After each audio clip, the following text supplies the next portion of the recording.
Good morning. भौतिक विज्ञान की क्लास में आपका फिर से स्वागत है। लास्ट लेक्चर में हमने व्यतिकरण के बारे में पढ़ा था। व्यतिकरण का डिस्कशन किया था, क्या व्यतिकरण होता है, प्रकाश तरंगों की किस प्रकार अध्यारोपित होने से कौन सी घटना घटित होती है। फिर हमने एक छोटा सा टॉपिक और देखा था, कला संबद्धता के बारे में देखा था कि जो तरंगे हैं वो अगर किसी समय के साथ नियत कला की स्थिति को प्रदर्शित करती हैं तो उस स्थिति में वो कला संबद्ध कहलाती हैं, और वो जो गुण होता है उनके तरंगों का या जिन प्रकाश स्रोतों से वो उत्पन्न होती हैं उन प्रकाश स्रोतों का जो गुण होता है वो क्या कहलाती है, वो कला संबद्धता कहलाती है उन प्रकाश स्रोतों की। ठीक है, और वो प्रकाश स्रोत कला संबद्ध कहलाते हैं। अब हम देखेंगे कि ये जो व्यतिकरण है इसके बारे में हमने कहा था कि व्यतिकरण जो कर रही हैं तरंगे, उन तरंगों के बीच कुछ संबंध होने चाहिए। ठीक है, यानी व्यतिकरण के लिए कुछ शर्तें होनी चाहिए आवश्यक, है ना, या व्यतिकरण के लिए आवश्यक शर्तें।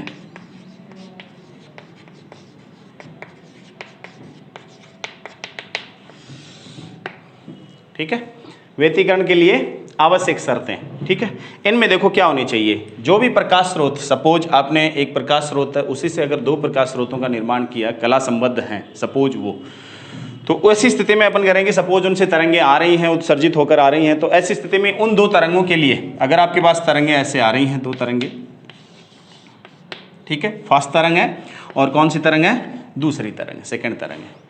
दो तरंगे आ रही हैं सपोज, या इनसे भी ज़्यादा तरंगे आ रही हैं, और वो माध्यम में संचरित होती हुई अध्यारोपित होकर व्यतिकरण की घटना को जन्म देती है। ठीक है, तो ये व्यतिकरण एकदम स्पष्ट बने, क्लियर बने, ठीक है, और बहुत अच्छे से अपने पास पर्दे पर इसका प्रतिरूप प्राप्त हो। ठीक है, तो ऐसा होने के लिए इन तरंगों में क्या क्या कंडीशंस होनी चाहिए। पहली बात, इनमें कुछ बातें होनी चाहिए। पहली बात, ये जो दोनों तरंगे हैं, ये दोनों तरंगे क्या होनी चाहिए, लगभग समान आवर्ती वह तरंग दैर्ध्य की होनी चाहिए। दोनों तरंगे जो आ रही हैं या दो से ज़्यादा जो तरंगे आ रही हैं उनकी आवर्ती समान होनी चाहिए और उनकी तरंग दैर्ध्य क्या होनी चाहिए, समान होनी चाहिए। या दूसरे शब्दों में हम अपन ये कहें कि एक वर्णीय होने चाहिए।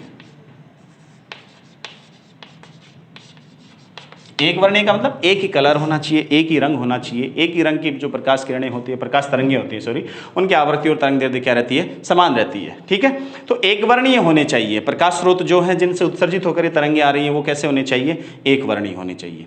दूसरी स्थिति क्या होनी चाहिए, कला संबद्ध होनी चाहिए। क्या होनी चाहिए,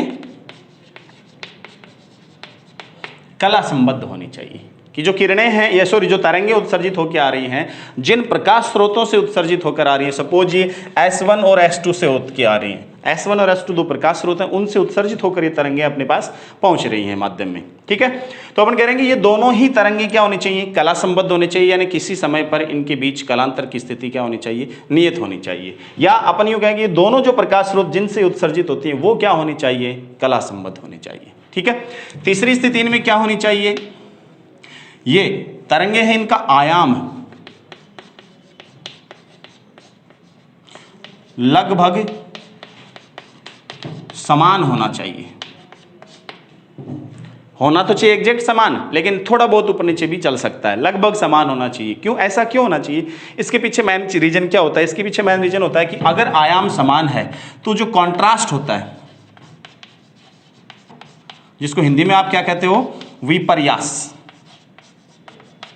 ये क्या होता है, अच्छा बनता है अपने पास। कॉन्ट्रास्ट अच्छा होने का मतलब क्या हुआ कि जैसे अपन ये कहें कि आयाम समान होने का मतलब क्या हुआ कि एक तरंग है वो फिक्स एम्पलीट्यूड, एक फिक्स आयाम की है, दूसरी फिक्स आयाम की है।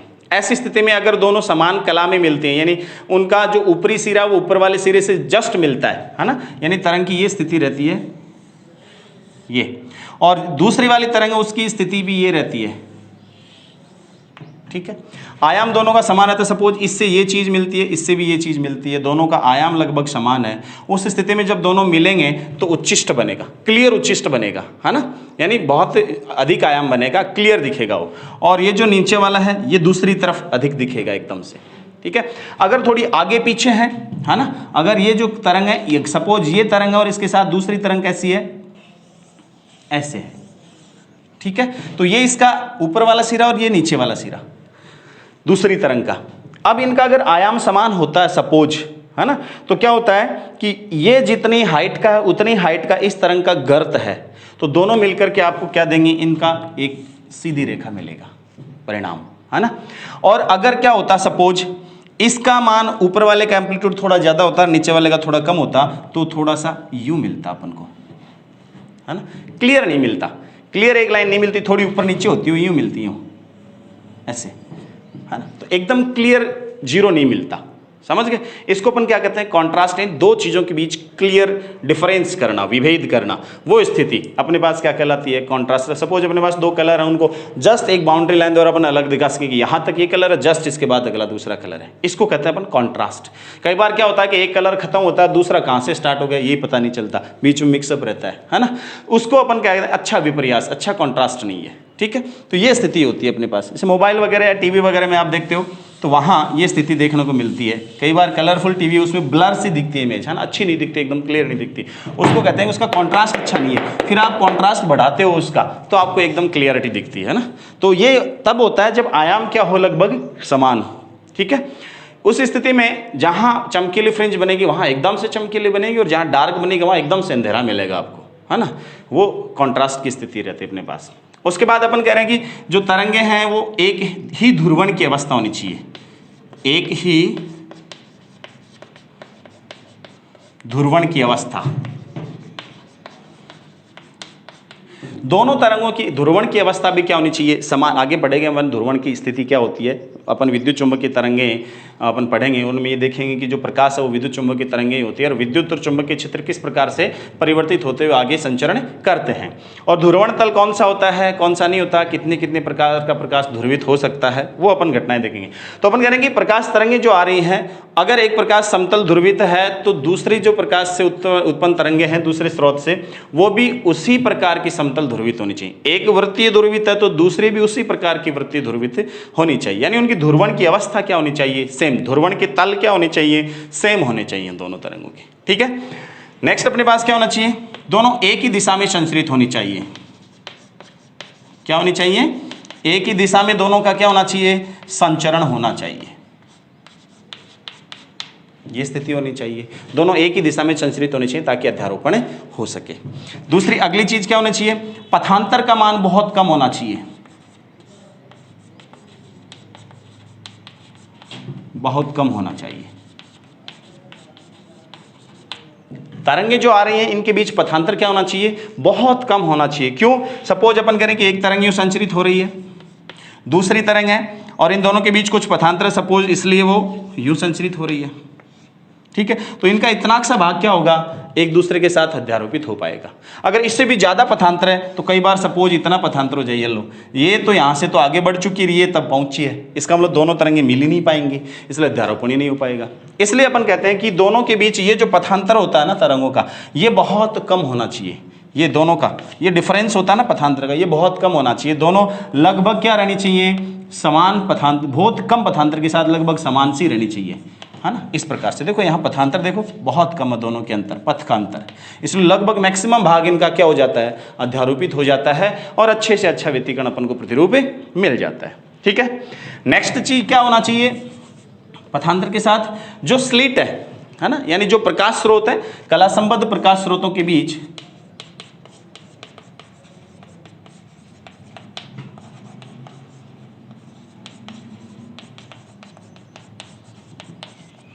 स्रोतों की चौड़ाई क्या होनी चाहिए, कम, बहुत कम होनी चाहिए, यानी वो लगभग बिंदुवत होने चाहिए। कम होने का मतलब कैसे होने चाहिए, लगभग बिंदुवत होने चाहिए, बहुत कम चौड़ाई होनी चाहिए। प्रकाश स्रोतों की चौड़ाई क्या होनी चाहिए, जो कला संबद्ध है उनकी, वो चौड़ाई बहुत कम होनी चाहिए। इसका ये फायदा होता है क्योंकि जो ब्रॉड प्रकाश स्रोत होता है ना, ये जैसे इतना बड़ा प्रकाश स्रोत है सपोज अपने पास यूं है ना, बड़ा सारा है, तो हमने कहा था ना कि इस प्रकाश स्रोत का यहाँ प्रत्येक बिंदु अपन द्वितीयक स्रोत की तरह मान सकते हैं, है ना। और अपन ये मान सकते हैं कि सपोज ये प्रकाश स्रोत का ये पॉइंट और ये पॉइंट भी दो स्रोत की बातें व्यवहार कर रहे हैं, इनसे भी तरंगिकाएं उत्सर्जित होंगी, वो व्यतिकरण दर्शाएंगी। फिर ये पॉइंट सोर्स और ये भी दर्शा सकते हैं, तो ये और ये तरंगिकाएं व्यतिकरण दर्शाएंगी। ये दो स्रोत, इसी स्रोत के दो भाग, छोटे छोटे भाग अन्य स्रोतों की तरह माने जा सकते हैं। तो ये भी तरंगिकाएं उत्सर्जित होंगी व्यतिकरण से। अब ये सभी का जो व्यतिकरण प्रतिरूप है ना, वो जब मिक्स हो जाएगा तो एक समान तीव्रता मिलेगी, व्यतिकरण प्रतिरूप ही गायब हो जाएगा, है ना। इसलिए ऐसा जो प्रकाश स्रोत है, इसको हमने एक नाम दिया था, आपको ध्यान हो तो, विस्तृत प्रकाश स्रोत। कौन सा? विस्तृत प्रकाश स्रोत।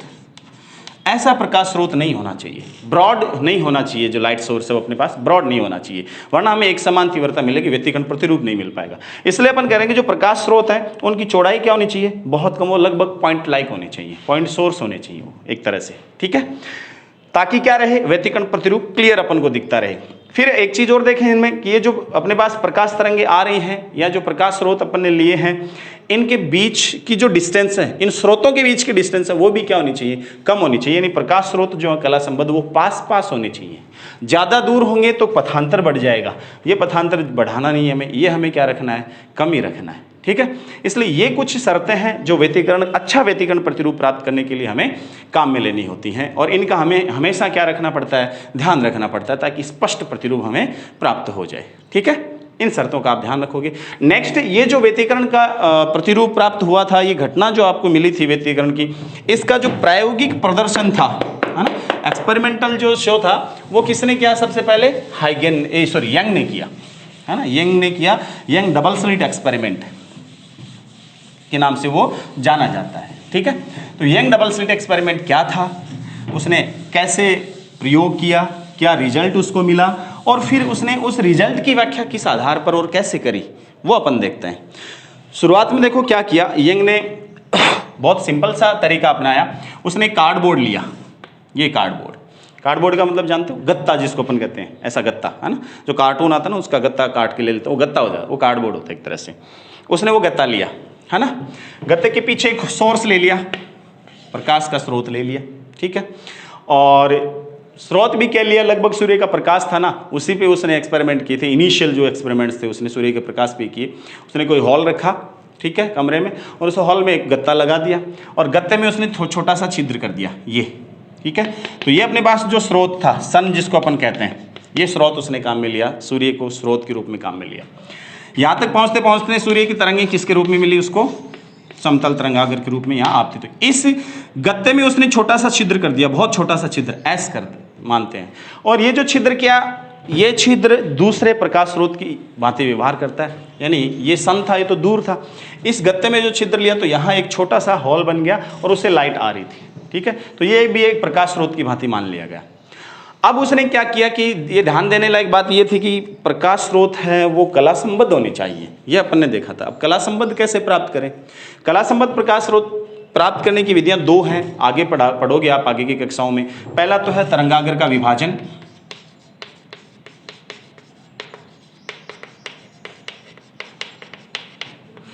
और दूसरा अपने पास कौन सा है? तरंगों का जो आयाम है उस आयाम का विभाजन। ये दो तरीके होते हैं कला संबद्ध स्रोत प्राप्त करने के। इसमें क्या होता है कि एक ही प्रकाश स्रोत लिया जाता है और उस एक ही प्रकाश स्रोत से जो तरंगें उत्सर्जित होती हैं उनको दो प्रकार से अपन ट्रीट करके, है ना, और उनसे अलग अलग प्रकाश स्रोत प्राप्त कर सकते हैं, और वो कला संबद्ध होते हैं। ध्यान देना, पहला तो कौन सा है? तरंगागर का विभाजन। यानी अपने पास एक ही प्रकाश स्रोत ऐसा, उससे जो तरंगें उत्सर्जित हुई हैं उनका जो तरंगागर वेव फ्रंट बनता है उसको परावर्तन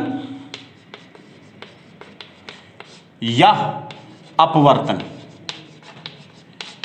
परावर्तन या अपवर्तन, इन दो घटनाओं में से किसी एक को काम में लेते हुए क्या कर लिया जाता है? दो भागों में विभाजित कर लिया जाता है, और फिर आगे जाकर के वापस क्या कर दिया जाता है? ध्रुवीकृत कराया जाता है, और इस प्रकार से व्यतिकरण प्रतिरूप प्राप्त कर लिया जाता है। ऐसा आप देखोगे इसमें यंग डबल स्लिट में ऐसा ही किया गया था, है ना। यंग डबल स्लिट एक्सपेरिमेंट है, उसमें ऐसा ही काम में लिया गया। एक फ्रेनल द्विप्रिज्म होता है जो आगे की कक्षाओं में आप पढ़ोगे, उसमें भी ऐसा ही काम में लिया गया। एक प्रकाश स्रोत से उत्पन्न तरंगिकाएं थी, उनका तरंगागर था, उसको दो भागों में बांटा। अब वो जो दो भाग थे वो दो प्रकाश स्रोतों की तरह व्यवहार करते हैं, और वो चूंकि एक से ही उत्पन्न हुए हैं उसी प्रकाश स्रोत से, तो इस प्रकाश स्रोत में जो परिवर्तन करेंगे वैसा का वैसा उसमें हो जाएगा उन दोनों में, इसलिए वो कला संबद्ध हो गए, ठीक है। तो उन कला संबद्ध स्रोतों को प्राप्त किया, और उससे परावर्तन अपवर्तन दोनों घटनाओं में से किसी एक को काम में लेते हुए आगे व्यतिकरण प्रतिरूप दर्शाते हैं। दूसरा क्या होता है?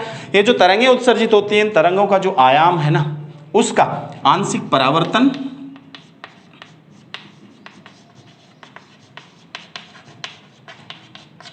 प्लस अपवर्तन, दोनों घटनाएं साथ में लेते हैं इसमें। आंशिक परावर्तन और अपवर्तन दोनों घटनाओं को काम में लेते हुए क्या करते हैं, आयाम का विभाजन कर देते हैं दो भागों में, है ना। आयाम बढ़ता जाता है। और खास बात ध्यान रखने लायक क्या है, इस तरंगागर के विभाजन में प्रकाश स्रोत कैसा होना चाहिए, बिंदुवत, और इस आयाम के विभाजन में प्रकाश स्रोत कैसा होना चाहिए, ब्रॉड, विस्तृत होना चाहिए। ठीक है। और इस कंडीशन में आंशिक परावर्तन और अपवर्तन द्वारा आयाम को अलग अलग भागों में विभाजित कर लिया जाता है, और उन विभाजित भागों से अपन क्या करते हैं, वापस अध्यारोपण की स्थिति देख करके व्यतिकरण प्रतिरूप अपन क्या कर लेते हैं, प्राप्त कर लेते हैं। तो ये दो प्रकार के तरीके हैं। इनमें माइकलसन इंटरफेरोमीटर है, माइकलसन व्यतिकरण मापी है, न्यूटन वलय है, ये सारी घटनाएं इनमें आगे पढ़ने को मिलती हैं आगे की क्लासों में। ठीक है। अपन यहाँ यंग की बात आई तो यंग ने ये ऊपर वाला तरीका काम में लिया, है ना, वो बताना था आपको इसलिए। तो यंग ने क्या किया, सिंपल तरीका काम में लेते हुए क्या किया, उसने एक गत्ता और रख लिया यहाँ सामने ऐसे, ये गत्ता ऐसे था, दूसरा गत्ता ऐसे रख लिया, और इस गत्ते में क्या किया, बहुत इस ये बीच वाली लाइन थी ना, बीच वाली सिद्ध थी, इससे इस सिद्ध से थोड़ा सा ऊपर और एक थोड़ा सा नीचे, दो होल कर दिए छोटे छोटे, है ना। अब क्या होगा, इससे उत्पन्न जो प्रकाश है वो इन होलों तक पहुंचेगा। ठीक है, होलों तक पहुंचेगा तो अब होल क्या होंगे, देखो ये इससे उत्पन्न जो तरंगागर वो यहाँ यूं पहुंचेगा। देखने को क्या हुआ कि ये दोनों जो छिद्र थे, है ना, इसको S1 कह दूं, इसको मैं S2 नाम दे दूं, ये दोनों छिद्र एक ही तरंगागर WW डैश पर है, देखो, है ना। तो एक ही तरंगागर पर है, इसलिए एक ही तरंगागर के सारे बिंदु क्या होते हैं, समान कला में होते हैं। अपन ने बताया था कि इसके डेफिनेशन में ये दोनों स्रोत इसी पे हो गए, ये दोनों छिद्र इसी एक ही तरंगागर पर हो गए, इसलिए यहाँ थोड़ा सा भी परिवर्तन होगा ना यहाँ से कला में, तो इस कला ये जो तरंगागर है इसके सारे बिंदुओं में समान परिवर्तन होगा, इसलिए S1 और S2 में भी समान परिवर्तन होगा, इसलिए दोनों स्रोतों में जो उत्पन्न तरंगाएं उनमें भी समान परिवर्तन। इसका मतलब कलांतर क्या रहेगा, नियत रहेगा। समझ गए। इसलिए कला संबद्ध स्रोत प्राप्त किए उसने इस प्रकार से। फिर उसने क्या किया, उसने देखा कि ये जो दो स्लिट हैं उसने खींची, सामने एक पर्दा और रखा उसने ऑब्जर्वेशन के लिए। ठीक है। फिर उसने क्या कि एक स्लिट को बंद किया, दूसरी से जो प्रकाश जा रहा था उसको देखा, तो यहाँ उसने देखा कि प्रकाश मिला उसको, इस प्रकार से तीव्रता वितरण मिला, बीच में ज़्यादा थोड़ा साइडों में कम। ठीक है। फिर उसने क्या किया कि चलो इसको बंद कर देता हूँ मैं, इसको बंद किया, इसको उसने ओपन रखा, तो यहाँ से प्रकाश देखा, यहाँ फिर मिला ऐसे। ठीक है, थोड़ा वितरण मिल गया इस प्रकार से। लेकिन अजब घटना कब घटी कि जब उसने क्या किया, दोनों स्लिट को ओपन कर दिया, दोनों स्लिट को ओपन कर दिया, तो देखो होना क्या चाहिए था, इस हिसाब से तो ऐसा मिलना चाहिए था और ऐसा मिलना चाहिए था केवल प्रकाश, लेकिन ऐसा नहीं मिला, प्रकाश लगभग इस प्रकार से मिला। समझ गए। ये ब्लॉकेज वाला भाग था ना, इसमें भी प्रकाश तीव्रता मिली, डिफरेंस जो था वो क्या था कि तीव्रता का उतार चढ़ाव के रूप में मिला। ये तो एनवेलप पर ऊपर है, इस प्रकार से, इस प्रकार से एनवेलप मिला। उसने देखा कि ये जो प्रकाश की तीव्रता, ये तो डिस्ट्रीब्यूशन मिल रहा है, एक विशेष प्रकार का पैटर्न मिल रहा है, ये पैटर्न को ही क्या नाम दिया गया, व्यतिकरण प्रतिरूप। ये पैटर्न ही क्या कहलाया, व्यतिकरण प्रतिरूप मिला। अब उसने देखा कि श्वेत प्रकाश लिया, सूर्य का प्रकाश लिया था तो इतना ज्यादा स्पष्ट उसको मिला नहीं है व्यतिकरण प्रतिरूप। उसने एक सिंपल तरीका और अपनाया। उसने क्या किया, यहां सूर्य की जगह क्या किया, एक लैंप लिया। ठीक है। और इस लैंप की जो लो थी, इस लो पे उसने क्या किया, नमक डाला, सोडियम क्लोराइड NaCl। ठीक है। नमक बुरकाया इधर इस पे हाथ से। ठीक है। नमक बुरकाने से क्या हुआ, इससे पीली लो निकली, किस कलर की, पीले प्रकाश, पीला प्रकाश निकला। ठीक है। सोडियम जो होता है वो, सोडियम जब डालते हैं इस पर, तो सोडियम के जो एटम वो एक्साइटेड होते हैं और अपर लेवल में जाते हैं, जब लोअर में जाते वापस आते हैं तो सोडियम लगभग 6900 कुछ एंगस्ट्रॉम की, 943 या 93 एंगस्ट्रॉम की तरंगें उत्सर्जित करता है ना, यानी पीले कलर की तरंग दैर्ध्य की तरंगें उत्सर्जित करता है और पीला प्रकाश उत्पन्न होता है, यानी एक ही कलर उत्पन्न कर लिया उसने। और ऐसा प्रकाश जब उसने यहाँ पे डाला तो उस स्थिति में देखा कि ये जो प्रतिरूप है इसमें स्पष्टता बढ़ गई। क्या हुई, स्पष्टता बढ़ गई, और स्पष्ट रूप से क्या दिखने लगा, अधिक तीव्रता, न्यूनतम तीव्रता, मैक्सिमम, मिनिमम, मैक्सिमम, मिनिमम, इस प्रकार से तीव्रता का वितरण दिखा। उसको उसने क्या कहा, व्यतिकरण प्रतिरूप का। ठीक है। ये यंग का एक सिंपल एक्सपेरिमेंट अरेंजमेंट था एक्सपेरिमेंट का, और ये उसको देखने को मिला। समझ गए? प्रतिरूप उसने ये काम में लिया पूरा का पूरा अरेंजमेंट का, और उसने क्या किया, लैंप से भी देखा, उससे भी करके देखा। कालांतर में क्या हुआ, जब एक वर्णीय प्रकाश स्रोत आसानी से प्राप्त कर लिए गए तो एक वर्णीय प्रकाश स्रोतों को यहाँ रखा और फिर ये सिंपल अरेंजमेंट करके ये स्लिट लेकर के अच्छे से इन स्लिट का डिजाइन लेकर के और फिर ये प्रतिरूप प्राप्त किया। बहुत स्पष्टता के साथ ये प्रतिरूप मिला। अब ये जो व्यतिकरण प्रतिरूप मिला यानी तीव्रता maximum minimum maximum minimum maximum minimum ऐसे मिली, ठीक है। और ऐसे तीव्रता वितरण का मिलना यंग के लिए बहुत आश्चर्यजनक था। यंग ने इसकी फिर व्याख्या करने का प्रयास किया, है ना, और उसने इसकी व्याख्या किसके आधार पर करी, हाइगेन के तरंगिका सिद्धांत पर करी। किस पर करी, हाइगेन के तरंगिका सिद्धांत पर करी। वो देखो कैसे, वो अपन यहां एक्सप्लेन करते हैं।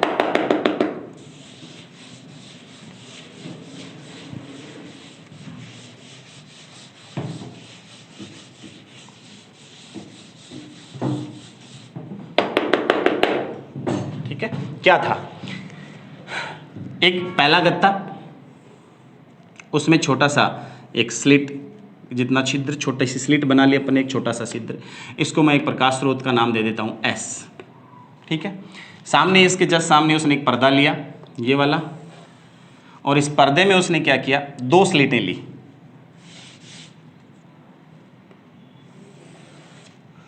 ये दूसरा पर्दा था और इसमें एक स्लिट उसने यहां ली, दूसरी स्लिट उसने यहां ले ली। इस स्लिट को मैंने नाम दे दिया S1 और इसको मैंने क्या दे दिया S2। बहुत पास पास है, बोर्ड पे ज़्यादा बड़ी दिख रही है आपको, ठीक है। ये दो स्लिटें ली, ठीक है। फिर उसने क्या लिया, यहाँ पर्दा ले लिया, सामने वाला पर्दा, ये पर्दा ले लिया, स्क्रीन, जिस पर वो ऑब्जर्वेशन लेता है, व्यतिकरण प्रतिरूप देखता है, ठीक है। अब क्या हुआ, यंग ने कहा कि सपोज जो अपने पास प्रकाश स्रोत अपन यहाँ रखते हैं, इधर एक वर्णीय रखने का प्रयास करते हैं, उससे आपतित तरंगाग्र अपने पास इस प्रकार का रहता है। ये तरंगाग्र आपतित होता है, यहाँ तक पहुँचता है, इस पॉइंट तक। हाइगेन का तरंगिका का सिद्धांत क्या कहता है कि जैसे तरंगाग्र यहाँ पहुँचता है, इसका प्रत्येक बिंदु द्वितीयक तरंगिकाएं उत्सर्जित करता है। तो ये पॉइंट लाइक सोर्स बना लिया उसने छोटा सा, इसलिए इससे उत्पन्न तरंगिकाएं कैसे मिलेंगे आपको, इस प्रकार की।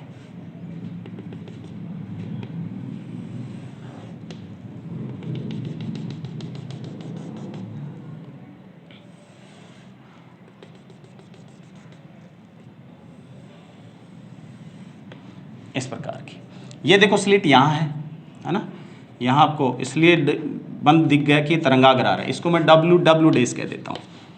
ये डॉट और सॉलिड लाइन दिख रही है अपने पास कि जो डॉटेड है, इसमें देखो मैं तरंग ऐसे लेता हूँ इस प्रकार से, तो ये तरंग का जो ऊपर वाला सिरा है, ये वाला सिरा, ये इसको मैं क्या कहता हूँ, शीर्ष, या इसका दूसरा नाम मैं क्या दे देता हूँ, इस पॉइंट को स्ट्रिंग, इसको स्ट्रिंग ही कहते हैं अपन, क्रस्ट कहते हैं, है ना। और ये जो नीचे वाला सिरा है, इसको मैं क्या कहता हूं, गर्त, ट्रफ जिसको अपन कह सकते हैं। और ये क्या कहलाता है, क्रिस्ट, ठीक है। ये स्ट्रिंग और ये गर्त, ये जो ऊपर वाला सिरा ना, इसको मैंने सॉलिड लाइन से दिखाया है, और ये जो गर्त वाला सिरा इसको मैंने किससे दिखाया है, इस डॉटेड वाली लाइन से दिखाया। अब देखो क्या अरेंजमेंट हुआ कि ये दो जो प्रकाश स्रोत की तरह व्यवहार करेंगे, यहाँ पॉइंट यानी S1 और S2 दो स्लिट अपन ने ली थी, वो दो स्लिट केवल एक ही तरंगाग्र पर आ रही है, डब्ल्यू डैश, और अपन जानते हैं कि एक ही तरंगाग्र पर सभी बिंदु समान कला में होते हैं, इसलिए ये जो दो पॉइंट होंगे यानी दोनों स्लिट होंगे S1 और S2, ये भी क्या होंगी, समान कला में होंगी, ठीक है। अब क्या होगा, हाइगेन ये कहता है कि इनसे भी द्वितीयक तरंगिकाएं उत्सर्जित होंगी, और चूंकि ये दोनों समान कला में, इसलिए कला संबद्ध स्रोत की बातें व्यवहार करेंगे दोनों। इनसे भी तरंगिकाएं उत्सर्जित होंगी तो क्या होगा, वो स्थिति,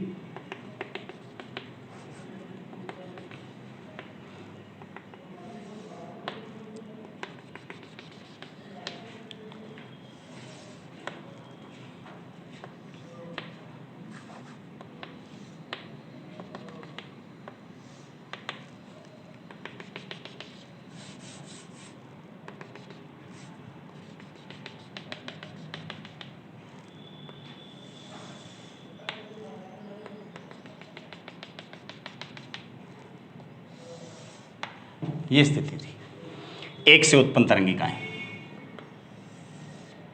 ठीक। अब इस दूसरे स्रोत से भी यही होगी स्थिति,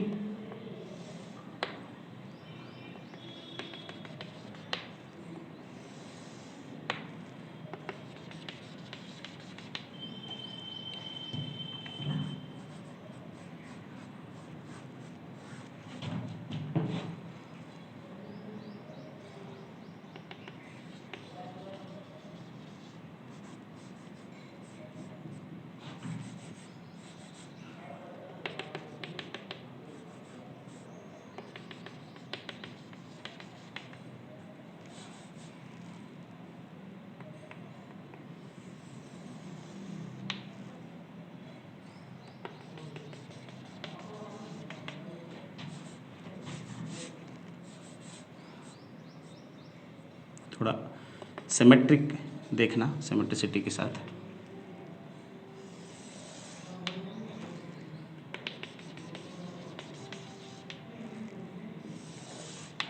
ये स्थिति बनी, ठीक है। अब देखो इसमें क्या देखने को मिला, इसमें ये देखने को मिला, देखो यहां इस पॉइंट पे देखो, ये मोटी लाइन इस मोटी को काट रही है इस पॉइंट पर, है ना। इसको मैं छोटा पॉइंट ये होल बना देता हूं। अब इससे जस्ट अगले वाले पॉइंट पे देखो, ये जो डॉटेड लाइन थी, ये इस डॉटेड लाइन को काट रही है, इसका होल। अब मोटी वाली मोटी को काट रही है, और ये डॉटेड वाली डॉटेड को काट रही है, मोटी वाली मोटे को काट रही है, और डॉटेड वाली डॉटेड। ये स्थिति बनी, ठीक है। इसको मैं मिला देता हूं। दूसरी स्थिति क्या बनी, इधर देखो, ये मोटी वाली लाइन इस डॉटेड को काट रही है यहां पर, है ना। ये डॉटेड इस दूसरे प्रकाश स्रोत की मोटी वाली लाइन को काट रही है, ये डॉटेड इस दूसरे की डॉटेड इस पहले की मोटी को काट रही है, ये।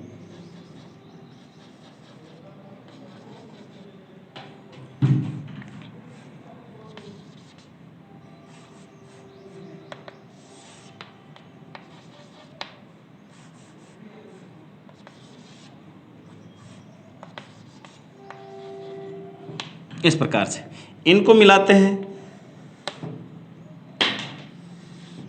ये स्थिति मिलती है अपने पास। इधर ऐसे ही ये वाली डॉटेड मोटी को और मोटी डॉटेड को इस प्रकार से काट रही है।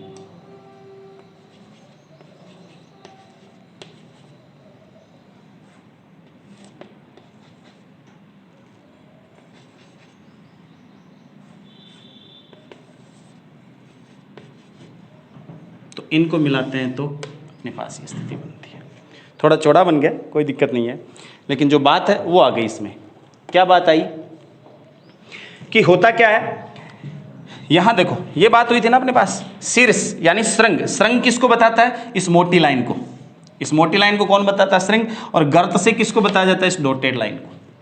तो पहले वाला जो एस प्रकाश स्रोत है, उस S1 प्रकाश स्रोत से देखो इस तरह से मिलती है तरंगे, निकलती है। दूसरा वाला प्रकाश स्रोत है, उससे तरंगे भी निकलती हैं ऐसे। एक स्थिति तो ये होती है। ये किन स्थिति पर है, यानी जब पहले वाला प्रकाश का ये शीर्ष है, ये वाला शीर्ष दूसरे वाला जो प्रकाश स्रोत है उससे उत्पन्न तरंग है, उसके शीर्ष से इसके साथ मैच करता है, इसका गर्त इस गर्त के साथ मैच करता है, तब ये स्थिति बनती है। मोटी लाइन मोटी को काट रही है और ये गर्त वाली शॉर्ट को काट रही है। इसका मतलब स्थिति क्या बने, वहां ये और ये दोनों मिल रहे हैं, ये दोनों मिल रहे हैं एक साथ, और ये दोनों एक साथ मिल रहे हैं ऐसे, है ना। एक स्थिति तो बनती है ऐसी, ये S1 से उत्सर्जित है और ये कौन सी है, S2 से। ये स्थिति किन पर बन रही है, इस बिंदु पर बन रही है। ऐसे आगे और भी बिंदु मिलेंगे, है ना। देखो ये यहां आकर मोटी इसको काट रही है, ये डॉट डॉट दोनों यहां काट रही है, ये मोटी इसको काट रही है, ये डॉट डॉट काट रही है। तो ये जो लाइनें बनेंगी इधर, ये पर्दे पर आगे जा करके, और इस तरह से इधर काटेंगे, ये वाली आगे जाके जो बनेंगी लाइनें, ये भी ऐसे ही बनेंगी। तो इसका मतलब क्या होगा कि ऐसी जो स्थिति बन रही है, शीर्ष के साथ मिल रहा है, गर्त के साथ मिल रहा है, तो वो स्थिति तो अपने पास क्या बनती है, चमकीली पोजीशन बनती है ना। वहां तो ब्राइट प्रकाश बहुत तेज मिलता है अपन को। और जहां ये वाली स्थिति बनती है, यानी डॉट वाली मोटी लाइन को काट रही है, यानी ये स्थिति अपने पास पहले प्रकाश स्रोत से उत्पन्न तरंग की है S1 से, और ये स्थिति अपने पास दूसरे प्रकाश स्रोत से उत्पन्न तरंग की है। यानी एक का शीर्ष दूसरे के गर्त से मिल रहा है, ये S2 से उत्पन्न है, दूसरे का गर्त पहले का गर्त दूसरे के शीर्ष से, या पहले का शीर्ष दूसरे गर्त से। ये जहां स्थितियां मिल रही हैं, है ना, वहां विपरीत कला में इनका क्या होता है, मिलन होता है। इसलिए वहां क्या मिलता है अपन को, ये वाली स्थिति मिलती है। यहां अपन को काली फ्रिंजें मिलती हैं। क्या मिलती है, काली फ्रिंजें मिलती है, डार्क, और इन ब्राइट को कह सकते हैं, इनको चमकीले को। तो इस प्रकार का तीव्रता वितरण प्रतिरूप मिलता है। तो यंग ने हाइगन के तरंगिका सिद्धांत से समझाने का यही प्रयास किया कि ये S1 और S2 क्या करते हैं, एक ही तरंगाग्र परिस्थितियों से इस कला संबद्ध स्रोत की भांति व्यवहार करते हैं। इनसे उत्पन्न तरंगिकाएं जब इस प्रकार से चलती हैं तरंगों के रूप में, तो इस बीच वाले माध्यम में क्या होती है, अध्यारोपित होती है। और अध्यारोपण दो तरह से हो सकता है, या तो एक का शीर्ष दूसरे के शीर्ष से गर्त से मिलता है, तब तो क्या होता है, समान कला में होती है। ये क्या होती है, समान कला की स्थितियां होती हैं, यानी समान कला वाली स्थितियों में जब तरंगे मिलती हैं तो प्रकाश तेज मिलता है, उसको अपन चमकीला दिखाते हैं, है ना, उस लाइन को। और दूसरा क्या होता है, जब एक का शीर्ष दूसरे के इससे मिलता है, गर्त से मिलता है, दूसरे का पहले का गर्त दूसरे के शीर्ष, यानी जब विपरीत कला में तरंगों का मिलन होता है, ध्यारोपण होता है, तब काली फ्रिंज यानी काला प्रकाश, प्रकाश मिलता नहीं है, मतलब इसका मतलब क्या हुआ, प्रकाश, ये भी प्रकाश तरंग, ये भी प्रकाश तरंग, प्रकाश प्रकाश के साथ मिलकर के अंधेरा जन्म देता है। समझ गए बात आप? वहां क्या मिलती है, काली फ्रिंज मिलती है। और यहां जब अपन पर्दे पर देखते हैं ना, तो यहां प्रतिरूप अपन को कैसा मिलता है,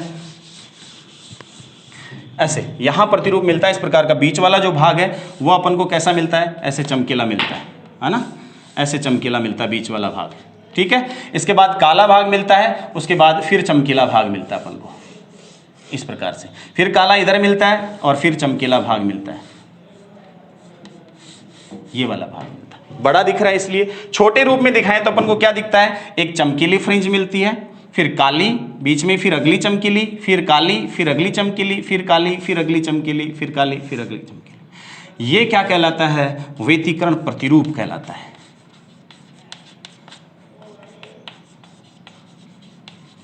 ठीक है, इस प्रकार से क्या हुआ, यंग ने हाइगन के तरंगिका सिद्धांत की सहायता से क्या किया, व्यतिकरण प्रतिरूप का सफलतापूर्वक एक्सप्लेनेशन किया। ठीक है, इस प्रकार से यंग ने बहुत मजबूत साक्ष्य प्रस्तुत किया हाइगन के तरंगिका सिद्धांत के पक्ष में, और उसके बाद ये पता चला कि ये जो व्यतिकरण है ये तरंगों का अभिलाक्षणिक गुण होता है, और इस प्रकार से हाइगन